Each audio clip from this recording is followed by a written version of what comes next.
Yasaların teklif edilmesi iki şekilde oluyor. Bir yasa tasarısı, bir de yasa teklifi şeklinde veya diğer ismiyle kanun teklifi ve kanun tasarısı. Kanun tasarısı hükümet tarafından, yani mecliste çoğunluğu oluşturan parti tarafından yapılan kanun teklifine deniliyor.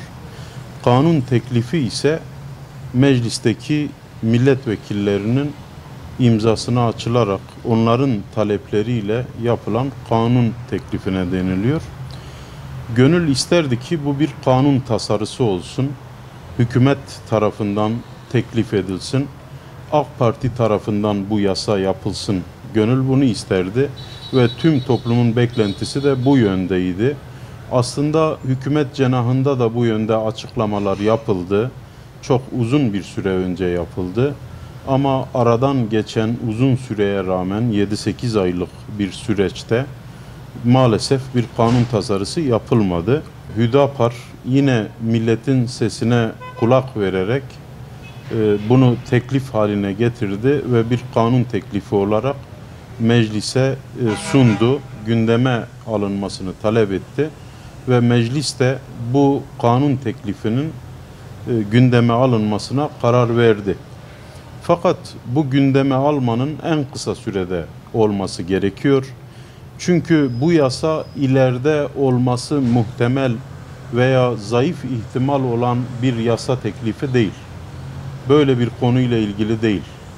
Uzun süreden beri süren bir soykırımla ilgili ve bu soykırım son hız devam ediyor ve bir toplum, Gazze toplumu, Filistin toplumu bir yok edilişle, bir soykırımla karşı karşıya. Hüdapar'ın kanun teklifi bunu konu alıyor ve bu ülkenin, Türkiye'nin vatandaşı olup aynı zamanda İsrail vatandaşı olan veya İsrail vatandaşı olmayıp Türkiye vatandaşı olduğu halde Siyonist fikirler taşıyan ve Siyonistlere destek olan soykırım suçuna ortak olan kişilerin cezalandırılmasına yönelik. Ortada bir suç olduğu açık. Fakat bu suçun maalesef fiiliyatta bir cezası yok bugüne kadar. Aslında ceza kanununun 2005 yılında yürürlüğe giren, 1 Haziran 2005 yılında yürürlüğe giren ve 2004 yılında meclisten geçmiş olan 5237 sayılı yasanın 76. ve 77. maddelerinde soykırım insanlığa karşı işlenmiş olduğu kabul edilen ve evrensel bir suç olarak tanımlanmış ve herhangi bir zaman aşımı bu suçun yargılaması açısından öngörülmemiş. Yani zaman aşımına uğramayan bir suç, evrensel bir suç. Kim yaparsa yapsın, kime karşı yaparsa yapsın bu suç cezalandırılabilir ve her ülke bunun yargılamasını yapabilir. Fakat bu yasanın uygulanmasının bir kusuru var. Bu yasa teklifi, bu kanun teklifi bu kusuru gideriyor benim kanaatime göre. Şöyle ki bu 76. ve 77. maddede suç olarak düzenlenen soykırım suçunun Türkiye'de yargılanabilmesi için Adalet Bakanı'nın izni gerekiyor.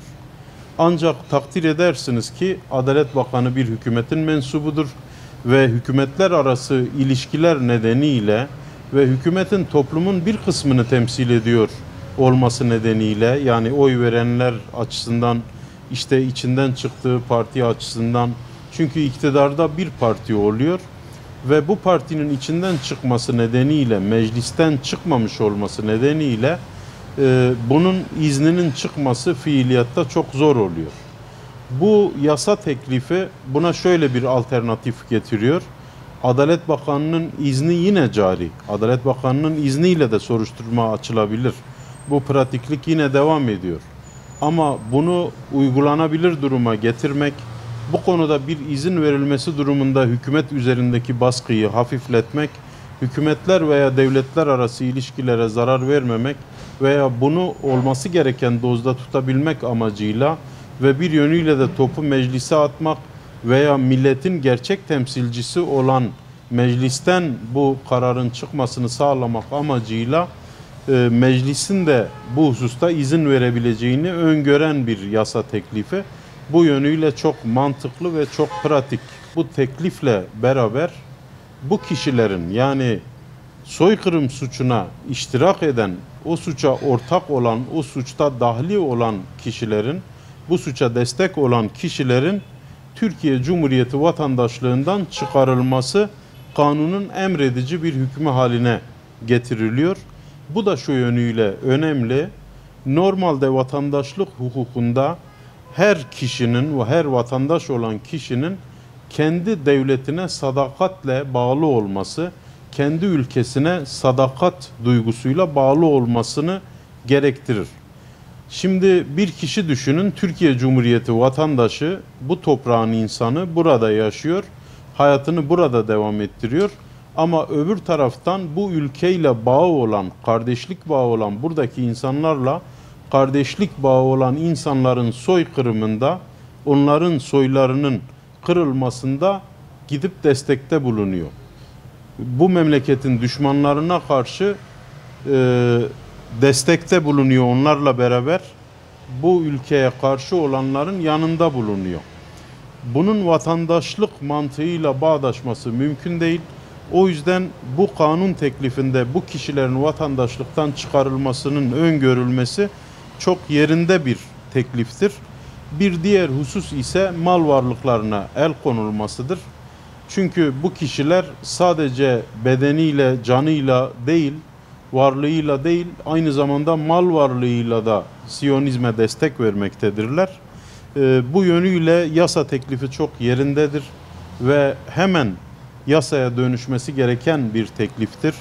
Meclis sizin de bildiğiniz gibi Temmuz ayının sonunda kapanacak ve Eylül veya Ekim'de açılacak. Yasama tatili oluyor. Bu tatile varmadan, yani tatil sonrasına ertelenmeden halen devam eden bir soykırımla ilgili olduğu için bunun kesinlikle hemen yasalaşması gerekir diye düşünüyorum. Yani bu yasa teklifine antisemitizm yaftasını yapıştırmaya çalışanlar oldukça kötü niyetli kişilerdir ve kuvvetle muhtemel dış bağlantılı kişilerdir ve soykırım suçuna dolaylı olarak muhtemelen destek veren kişilerdir.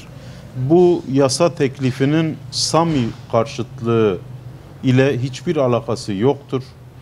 Antisemitizm dediğimiz şey Sami ırkına düşmanca yaklaşım veya Yahudilere toptan olarak bir düşmanca yaklaşımı ifade eder.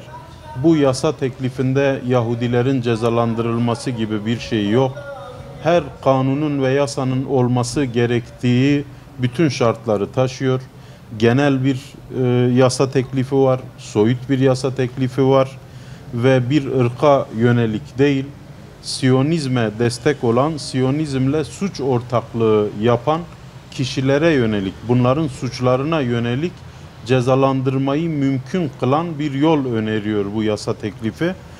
Bu yasada düzenlenen suçu işleyecek olan kişi Türk de olabilir, Arap da olabilir, Kürt de olabilir, Musevi de olabilir, Hristiyan da olabilir. Yasa Yahudi'yi cezalandırmıyor veya Hristiyan yaparsa cezalandırırım, Türk yaparsa cezalandırmayalım gibi bir teklif içermiyor. Siyonizme destek olan her kişiyi, onun soykırım suçuna ortak olan her kim olursa olsun cezalandırıyor. Bu yönüyle bu yasa teklifini antisemitik olarak nitelendirmek çok yersizdir ve kötü niyetli bir yaklaşımdır. Kaldı ki biz bu iddiaya yabancı değiliz.